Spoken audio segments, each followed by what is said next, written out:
It was, the police said, a significant terror plot that could have been worse than the 7/7 attacks on London.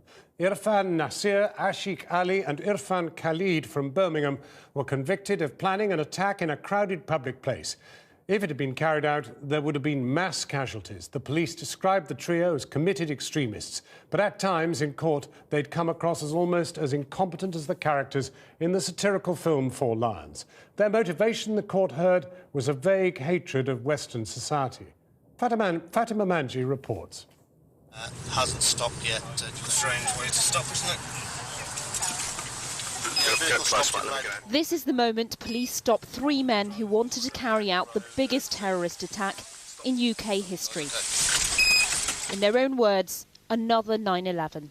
They planned on planting a lot of bombs, some suicide bombs, where they were looking to kill and maim lots and lots of people. They were out to cause some really serious harm. They've been interrupted at a very early stage and we're a lot safer as a result.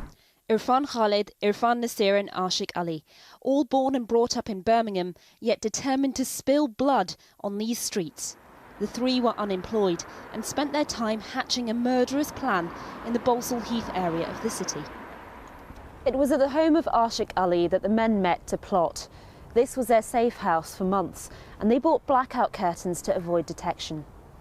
In the kitchen of this one-bedroom flat, they experimented with bomb making.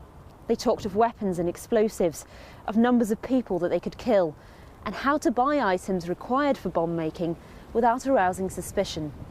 Unknown to them, MI5 was already listening in. Inside this flat, hidden bugs recorded Nasir describing a coordinated attack by multiple suicide bombers. 7 or 8 in different places with timers on at the same time. Boom, boom, boom. The men discussed how the 7/7 London bombings could have been even more destructive. You know what they forgot? They didn't put the nails and stuff in, man. They did far more than just talking.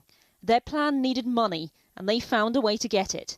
By pretending to be charity volunteers, they collected more than £13,000 from their community. Surveillance cameras caught them in the act. Throughout August 2011, the men walked these streets with charity buckets and fundraising bibs. They used megaphones calling out to shoppers, urging them to donate. And yet the majority of the money they collected never ended up with charities. One of these charities was Muslim Aid. How damaging do you think this will be long-term to the reputation of Muslim Aid? When the police approached us to say that there had been this abuse, it was completely out of the blue and was a real shock to us. What they did was an absolute abuse of our name and our activity as a charity.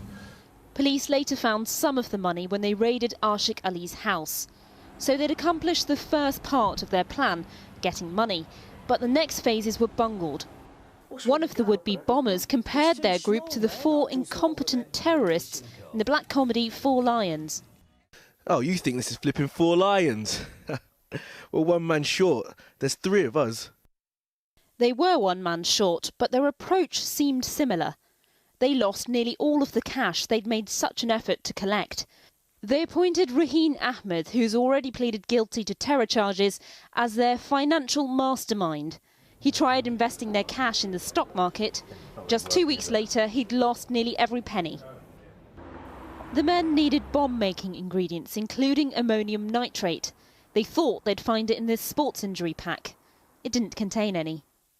And they drew up designs for their bomb, which Ashiq Ali was supposed to burn. He failed to do so. Police later found it in a bin bag and used it as key evidence against them.